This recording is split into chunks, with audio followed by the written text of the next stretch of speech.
Bismillahirrahmanirrahim. Assalamualaikum warahmatullahi wabarakatuh. Dan selamat siang. Perkenalkan, nama saya Ipan. Nomor induk mahasiswa saya 17921320004. Dan prodi saya Diploma 3 Akuntansi angkatan 2017. Jadi maksud dan tujuan saya membuat video ini karena saya ingin mereview atau memaparkan sebuah materi yang dimana materi hari ini materi akuntansi sektor publik. Jadi saya akan membahas mengenai apa-apa saja mengenai akuntansi sektor publik, mulai dari definisi, tujuan dari akuntansi sektor publik, dan perkembangan akuntansi sektor publik. Jadi langsung saja. Yang pertama itu yang perlu kita ketahui, sebelum kita masuk ke inti pembahasan, kita harus tahu definisi akuntansi sektor publik dulu. Jadi di sini saya sudah mempunyai PowerPoint. Yang pertama itu pengertian akuntansi sektor publik. Di sini pengertian akuntansi sektor publik adalah sebagai akuntansi yang dimana akuntansi sini berperan sebagai dana masyarakat yang selanjutnya dapat diartikan sebagai mekanisme teknik dan analisis akuntansi yang diterapkan pada pengelola dana masyarakat di lembaga-lembaga tinggi negara dan departemen-departemen di bawahnya, dan pemerintah daerah, BUMN, BUMD, LSM, dan yayasan sosial. Itu tadi definisi dari akuntansi sektor publik. Jadi di sini akuntansi sektor publik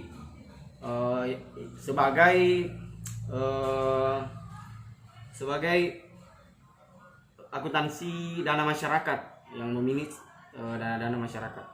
Jadi yang kedua itu perkembangan akuntansi sektor publik. Di sini ada slide-nya. Di sini akuntansi sektor publik awal mulanya itu akuntansi sektor publik itu beberapa tahun terakhir ini masyarakat Indonesia mengalami sebuah perubahan yang cukup mendasar dan besar yang ditandai dengan meningkatnya keinginan akan akuntabilitas dan transparansi kinerja terhadap pengelola sektor publik. Dan perubahan politik dan krisis ekonomi telah menyebabkan munculnya kesadaran baru di kalangan masyarakat Indonesia. Fungsi akuntansi saat ini diharapkan menjadi turunan dari perkembangan tuntunan masyarakat terhadap bidang akuntansi untuk memajukan sektor publik akuntansi. Jadi di sini akuntansi itu sangat berperan dengan akuntansi sektor publik. Jadi akuntansi tidak bisa lepas dari akuntansi sektor publik karena di sini dia memilih dana dari masyarakat. Jadi yang ketiga itu tujuan. Di sini ada dua tujuan akuntansi sektor publik. Yang pertama itu manajemen kontrol, dan yang kedua itu accountability.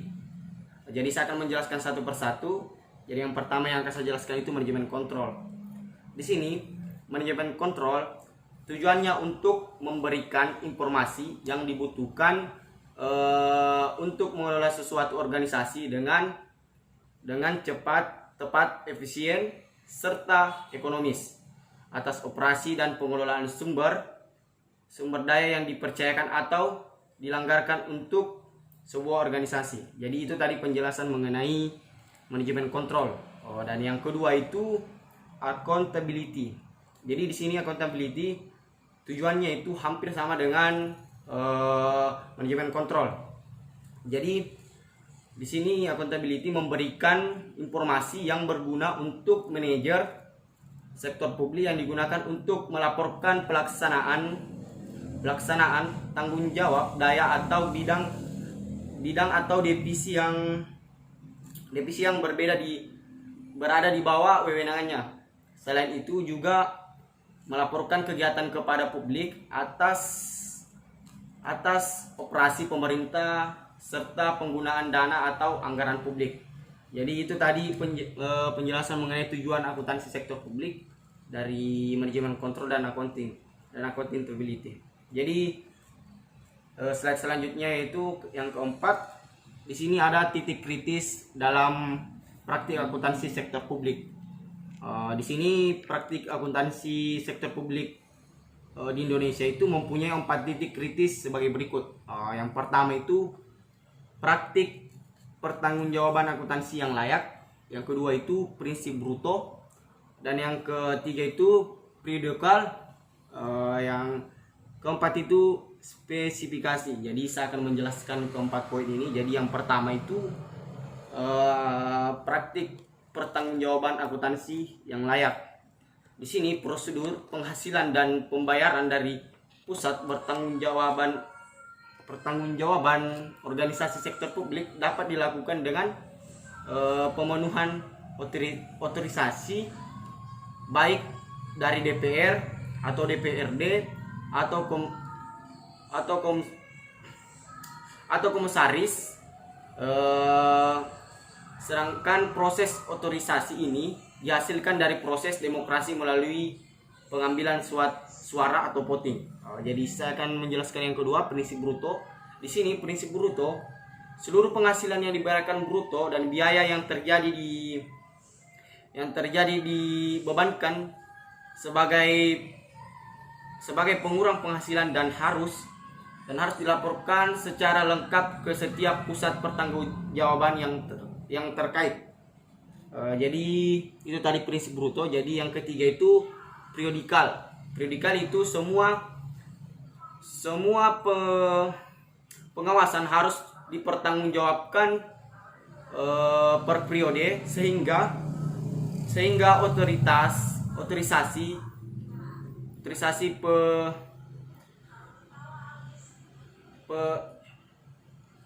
penawaran akan dinilai berdasarkan prestasi periode terkait. Keahlian dana di atas dapat diketahui dan dikembalikan ke masyarakat. Jadi itu tadi penjelasan mengenai periodikal. Lanjut yang ke poin yang keempat itu spesifikasi. Di sini spesifikasi di sini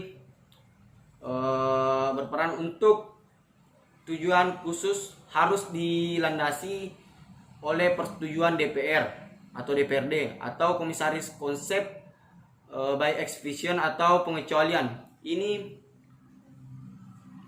harus diatur dalam peraturan tersendiri tanpa mengabaikan tingkat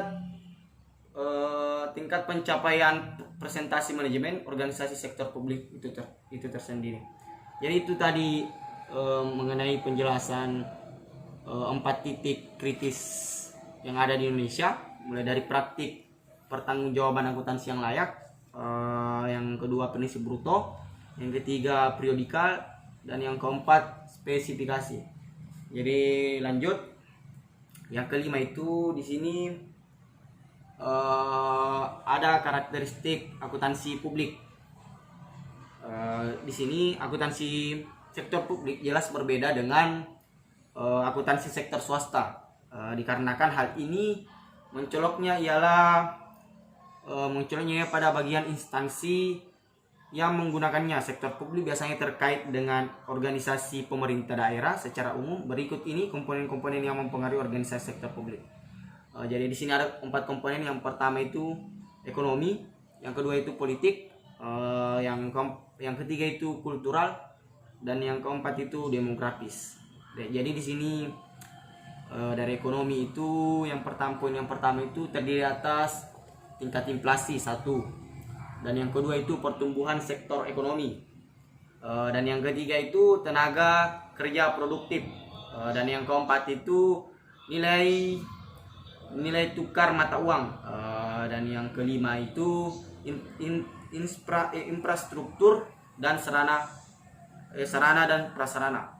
Jadi tadi mengenai ekonomi. Dan yang politik itu komponen-komponennya itu terdiri atas hubungan antara negara dengan masyarakatnya, legitimasi hukum pemerintah, dan yang ketiga itu tipe pemerintahan yang berkuasa, Dan yang keempat itu ideologi dan dasar yang dianut. Yang keempat itu jaringan internasional, dan yang terakhir itu hubungan antar lembaga. Dan di sini ada lagi poin ketiga, yaitu kultural. Di sini kultural terdiri atas